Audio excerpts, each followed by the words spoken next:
गुरु गृह गए पढ़न रघुराई, अल्पकाल विद्या सब आई। त्रेता युग में मर्यादा पुरुषोत्तम भगवान श्री राम के गुरु वशिष्ठ के आश्रम में जाकर शिक्षा दीक्षा ग्रहण करने की बात हो, या द्वापर में संदीपनी मुनि के आश्रम में कृष्ण के विद्यार्जन का दुष्यंत हो, सब में विद्यार्थी गुरु के समक्ष उपस्थित होकर ज्ञानार्जन करते रहे हैं। भारतीय शिक्षा की तस्वीर जैसे जहन में उभरती है तो सुबह शाम ग्रामीण इलाकों की पगडंडियों पर बस्ता और तख्ती लटकाए छोटे बच्चों के झुंड का अक्स दिख जाता है। कालांतर में ये झुंड साइकिलों पर सवारी करते जाता दिखा। फिर आधुनिकता की दौड़ में अंग्रेजी स्कूल खुले और गांव में भी बसें बच्चों को स्कूल के लिए लेने और छोड़ने आने लगीं। तख्ती स्लेट में बदल गई और स्लेट कॉपी में। निक्कर और फटा बुशर्ट टाई शुदा ड्रेस कोड में तब्दील हो गया। नमस्ते गुरुजी की जगह गुड मॉर्निंग सर ने ले ली। देखते देखते शिक्षा प्रणाली की बुनियादी बदल गई, लेकिन जो नहीं बदला वो है स्कूल जाकर शिक्षा ग्रहण करना। अब कोविड-19 महामारी के बाद सबको शारीरिक दूरी बनाए रखने की बाध्यता आन पड़ी है। ऐसे में विद्यार्थियों का स्कूल जाना मुमकिन नहीं हो रहा है, लिहाजा ऑनलाइन एजुकेशन या ई लर्निंग का सहारा लिया जा रहा है, और सही भी है। वर्तमान हालात में इससे अच्छा और कोई विकल्प भी तो नहीं है। सहसा इस बदलाव को हमारी सोच समझ और संसाधन आत्मसात नहीं कर पा रहे हैं।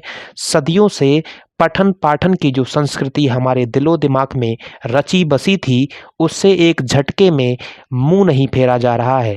खैर, इस बदलाव को अपनाना हमारी मजबूरी है, लिहाजा इस विधा को लोग तेजी से अपना तो रहे हैं, लेकिन चुनौतियां कम नहीं है।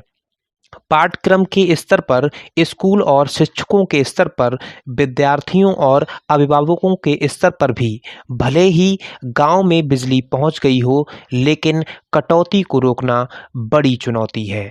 अगर हम उपकरणों की उपलब्धता की बात करें तो हम देख सकते हैं कि ऑनलाइन क्लास के लिए कंप्यूटर को सबसे अच्छा माना जाता है। एक अध्ययन के अनुसार 24% भारतीयों के पास स्मार्टफोन है, जबकि सिर्फ 11% परिवारों के पास किसी प्रकार का कंप्यूटर है, जिनमें डेस्कटॉप, लैपटॉप, नोटबुक्स, नेटबुक्स और टॉप्स या फिर टैबलेट्स शामिल हैं। अगर हम चुनौतियों की बात करें तो हम देख सकते हैं कि कोविड-19 की चुनौतियों के बीच हमारे बच्चों और टीचरों ने खुद को ज़रूरत और हालातों के हिसाब से बदल लिया है। बड़े बड़े क्लासरूम छोटे से मोबाइल में सिमट गए हैं और स्टूडेंट्स की डिजिटल हाजिरी से पढ़ाई के लिए नए रास्ते निकल आए हैं। मानव संसाधन विकास मंत्रालय ने पिछले कुछ महीनों में डिजिटल लर्निंग की अहमियत और भविष्य को देखते हुए तमाम ऐसे फैसले किए हैं जो अपने आने वाले दिनों में शिक्षा के क्षेत्र में नए आयाम स्थापित करेंगे। लेकिन इन सब में सबसे बड़ा योगदान उन अध्यापकों का है जिन्होंने डिजिटल सामग्री और नए पाठ्यक्रम तैयार करने के साथ ही ई लर्निंग को रोचक बनाया है, ताकि स्टूडेंट्स को इसका पूरा लाभ मिल सके। और हम बात कर रहे थे ऑनलाइन शिक्षा अग्नि परीक्षा की। धन्यवाद।